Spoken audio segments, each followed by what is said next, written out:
cercanía literaria con Gabriel García Márquez se inicia de una manera muy curiosa, sin saberlo. Yo era un niño de cortísimos años y tenía una gran afición por la lectura. Ya me encantaban las obras de Emilio Salgari, ya leí algunas biografías y cayó en mis manos un relato que publicaba el periódico, nunca supe cuál, pero un relato que me encantó, que me fascinó, que seguía apasionadamente. Era el relato del náufrago. Pues mi padre se interesó, siempre estaba pendiente de nosotros y pendiente de mí. Se interesó de ver mi devoción y me entrega esa lectura y me preguntó qué cosa leía. Y le dije, papá, es la historia de un hombre que se perdió en el mar. Y estoy sencillamente maravillado con esta historia. Desde el momento en que naufraga aquella tragedia, cómo se pierden todos sus compañeros, cómo queda solo, y después su vida en el mar, en una barquilla, esperando necesariamente la muerte. Y yo no sé si este hombre se va a morir, yo creo que no se muere, porque si se hubiera muerto, pues no nos hubiera podido entregar este relato. Tiene que ser que él viva, pero qué cosa tan maravillosa y me fascina cómo está escrito. Fue entonces cuando mi padre me dijo, muy comprensivo, pero siempre en plan de enseñarme alguna cosa, hijo, eso no es escrito por ese hombre. Él tiene el mérito de haberlo vivido, el mérito inmenso de haber sobrevivido en medio de tan amargas circunstancias. Pero ten la seguridad de que él le contó la historia a alguien que sabe escribir y que lo sabe poner en eso que tú estás leyendo y que yo quiero ver, a ver, ¿por qué te interesa tanto? Era el relato de un náufrago. Nunca supe en esos cortos años quién lo había escrito y a la verdad que no me importó, pues era muy mal juez literario el que apenas estaba empezando en sus primeras letras. Era el relato de un náufrago escrito por Gabriel García Márquez, que le fuera contado por este Marino Velasco, quien dicho sea de paso, nunca tuvo derechos de autor. Ahí empecé esa relación literaria con Gabriel García Márquez que nunca paró. Primero por el entusiasmo de obras suyas como El coronel no tiene quien le escriba, que me sigue pareciendo un momento cumbre dentro de su vida literaria, y después por 100 años de soledad, que es un libro que se sale de todos los patrones y que rebasa todas las posibilidades de la literatura de nuestro tiempo. Como libro, es increíble que logre mantenerse a lo largo de las cuántas páginas, algunos dicen que 500 y otros que 350, pues bueno, todo depende de la edición en que se ha hecho. En ese libro es increíble cómo logra mantenerse el interés por ese mundo de ficciones y de absurdos en que vive Macondo.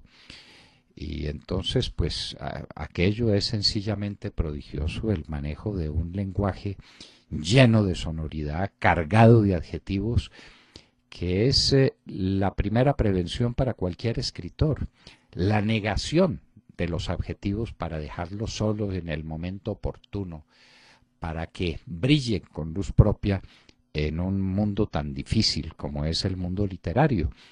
Uno toma en las antípodas de García Márquez, a mi juicio, dentro de Colombia, está la obra de Marco Fidel Suárez, una obra que parece tan poco leída por los que creen que la literatura en Colombia nació con García Márquez. No nació con él. Tiene su más alta expresión dentro de ese género literario en el que es un maestro y en el que es absolutamente insuperable. García Márquez no es comparable con nadie que haya escrito y me parece con nadie que escribirá. Como en su momento el marqués de Bradomín, don Ramón del Valle Inclán, no era comparable con nadie y nadie ha vuelto a escribir como escribió Ramón del Valle Inclán. No solamente las sonatas, sino todos sus cuentos de jardín umbrío, todas sus obras teatrales que son insuperables, sus cuentos, la guerra carlista contada en tantas obras por él. rebasan todas las posibilidades literarias del momento. Ramón del Valle Inclán no tiene repetición posible, Gabriel García Márquez tampoco tiene repetición posible. Después de ese momento culminante era muy difícil que García Márquez nos entregara algo que se pudiera parecer a 100 años de soledad, y efectivamente así fue.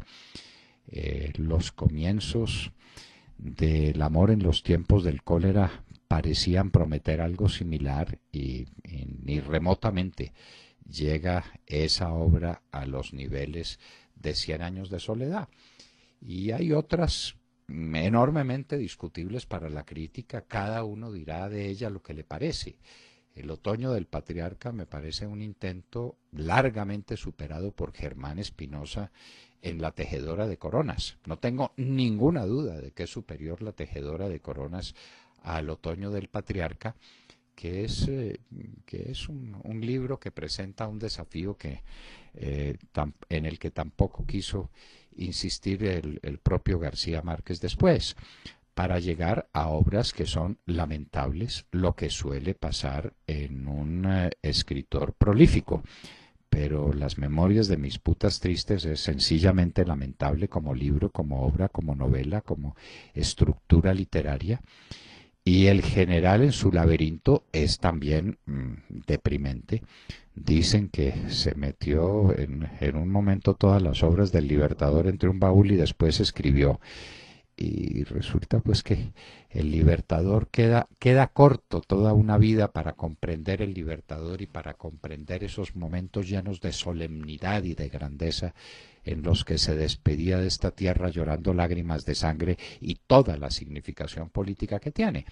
García Márquez no fue un gran pensador, de eso no cabe ninguna duda. Fue un escritor del momento y un escritor colosal que mereció largamente el Premio Nobel de la Literatura y todos los premios que se le han otorgado y todas las admiraciones que recibe ahora. Claro que sí, dentro de su momento y dentro de su estilo. Pero ahí no empieza la literatura hispánica, desde luego que no.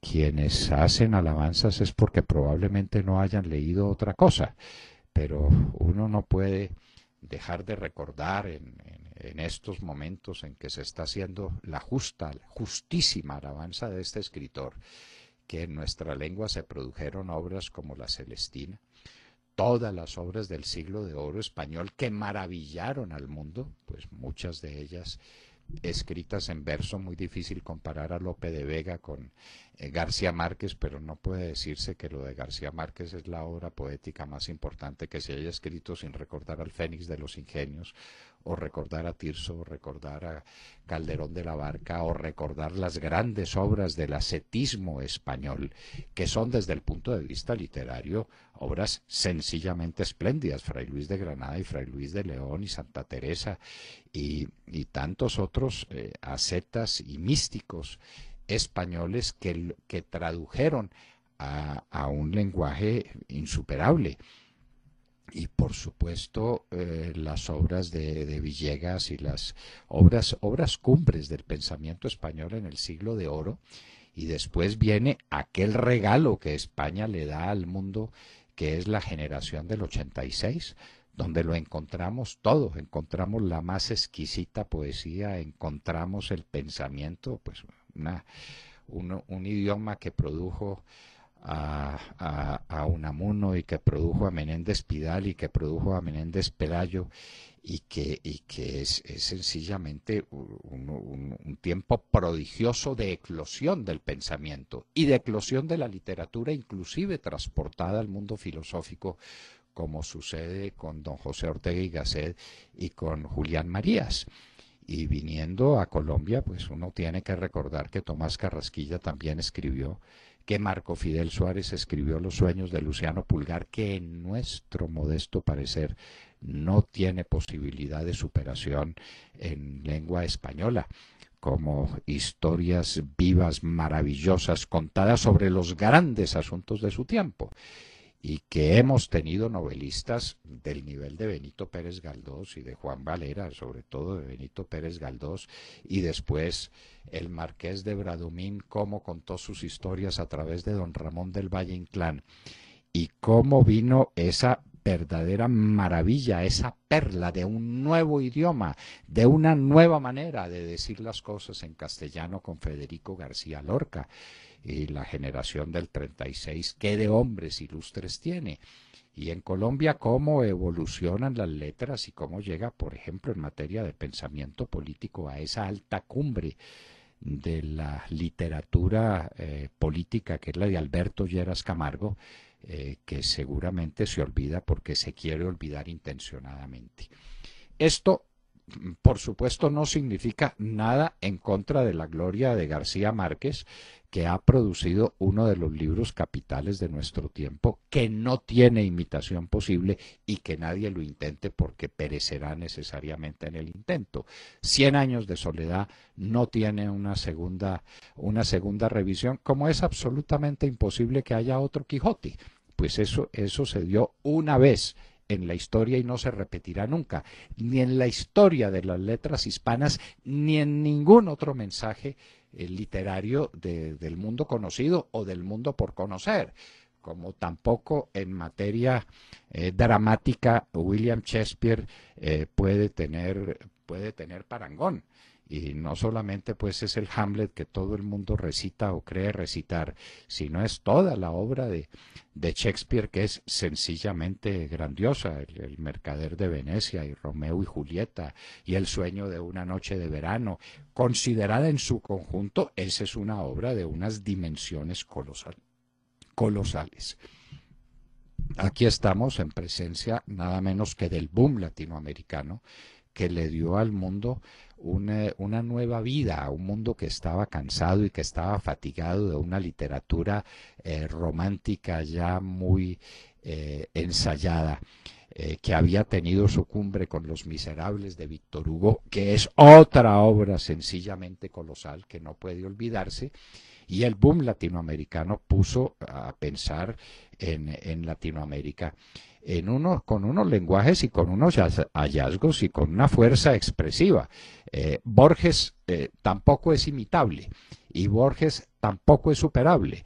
Y uno lee el Aleph o la historia de la eternidad o la historia universal de la infamia o el Evaristo Carriego o cualquiera de las obras de Borges y uno no sabe si seguir leyendo o parar de leer y aplaudir.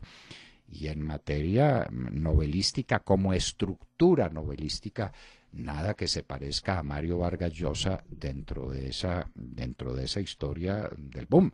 Vargas Llosa no tiene 100 años de soledad, sino es la obra en su conjunto de Vargas Llosa que consideramos insuperable para el momento presente. En la obra de García Márquez dejamos de advertir un soplo divino que alienta en tantos autores y que lleva a la última perfección la fuerza expresiva de la novela, y que está, por ejemplo, en Balzac en sus momentos más dramáticos. Balzac tiene unos atisbos sobre la divinidad y sobre Dios y sobre el más allá, sobre la trascendencia, que es lo que falta en García Márquez. Desde ese punto de vista, pasar por la obra de García Márquez es como pasar por un yermo. No hay esa voluntad de trascendencia que lo arranque a uno de la trivialidad de la prosa para elevarlo a los altos mundos del espíritu. No se encontrará en ninguna obra de García Márquez porque nadie da lo que no tiene y porque de su desdén por la fe y por las creencias religiosas surge una obra que desde ese punto de vista es completamente plana. Y no estamos hablando nada contra los muchísimos escritores no creyentes que han aparecido, pero que a muchos los iluminó el prodigio de la fe y de una visión de la divinidad. Lo que existe desde lo más antiguo de la literatura universal se lee, por ejemplo, en Platón, y uno toma los diálogos platónicos y toma el banquete y toma Fedro, y esos diálogos platónicos hay momentos en que se estremece, en que trepida la idea de un Dios, la idea de algo que trasciende el mundo. Esa ausencia es una ausencia notable en García Márquez, y siempre esperamos que en los últimos momentos viniera esa iluminación suprema y que engrandeciera la obra de García Márquez. No llegó, lamentablemente para quienes fuimos sus seguidores, y se mantuvo siempre dentro de ese plano de una materia que termina por fatigar y por cansar, porque está ausente de esos soplos divinos que han engrandecido tantas obras, inclusive pues como obras de negación. En sus últimos momentos apareció una afirmación que se nos ocurrió extraordinariamente dura, que la muerte es una trampa que nos pone la vida.